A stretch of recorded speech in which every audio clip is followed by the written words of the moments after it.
सभी ओशो प्रेमियों का अभिनंदन है। साथियों, जिंदगी में हमेशा मस्त रहो, खुश रहो, चैन से रहो। एक उम्र के बाद सब कुछ बराबर हो जाता है। हम कितना पैसा कमाते हैं, कितनी धन दौलत कमाते हैं, कितना नेम फेम सम्मान पाते हैं, सब बराबर हो जाता है। इसलिए कभी भी परेशान मत हो, हमेशा व्यस्त रहो, क्योंकि 40 साल की अवस्था में उच्च शिक्षा और निम्न शिक्षा में कोई फर्क नहीं रहता, दोनों एक जैसे हो जाते हैं। 50 साल की अवस्था में रूप और कुरूप एक जैसे हो जाते हैं। आप कितने ही सुंदर क्यों ना हो, आंखों में काले धब्बे पड़ जाते हैं, चेहरे पे जुड़ियां आ जाती है, ये छुपाए नहीं छुपती।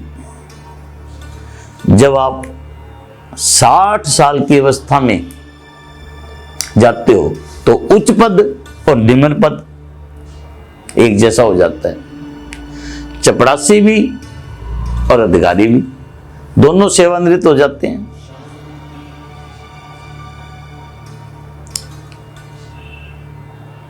और जब हम 70 साल की अवस्था में आते हैं तो बड़ा घर,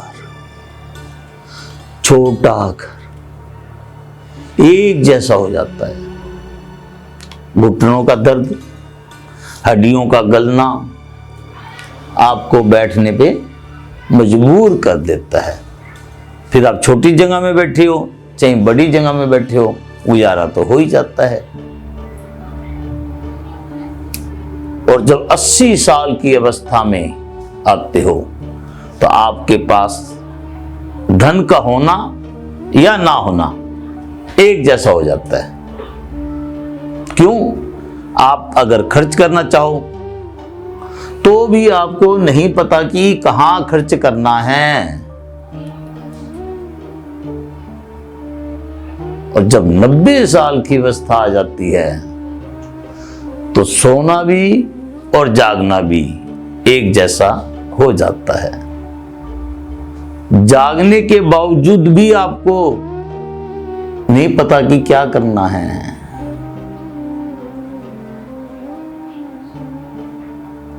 और 100 साल की अवस्था में तो आदमी बच्चा ही हो जाता है। इसलिए साथियों, जीवन को सामान्य रूप में ही लें। जीवन में रहस्य नहीं जिन्हें आप सुलझाते फिरें। आगे चलकर एक दिन हम सब की यही स्थिति होनी है।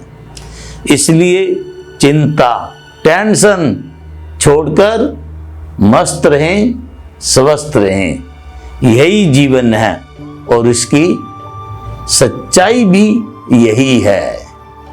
तो मित्रों, चैन से जीने के लिए 4 रोटी, 2 कपड़े काफी है। पर बेचैनी से जीने के लिए 4 मोटर कारें, 2 बंगले, 3 प्लाट, अनगिनत धन भी कम है। इसलिए आदमी सुनता है मन भर,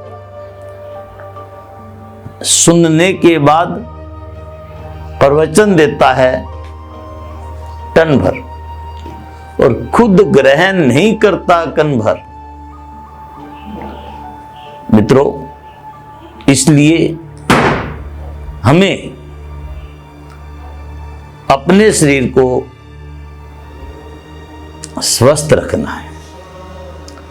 जब हम शरीर को स्वस्थ रख पाएंगे तो हम समाज के लिए कुछ कर पाएंगे, अपने परिवार के लिए, बच्चों के लिए, देश के लिए। कर पाएंगे। स्वास्थ्य ठीक नहीं होगा तो किसी के लिए कुछ भी नहीं कर पाएंगे। इसलिए पूरा ध्यान अपने शरीर पर देना है। स्वस्थ रहोगे तो खुश रहोगे और उस मालिक का सिमरन होगा। सबसे बड़ी बात, उस मालिक का सिमरन होगा, उसकी याद में रहोगे। बस इन्हीं शब्दों के साथ आप सभी का बहुत बहुत धन्यवाद। हरि ओम तत्सत।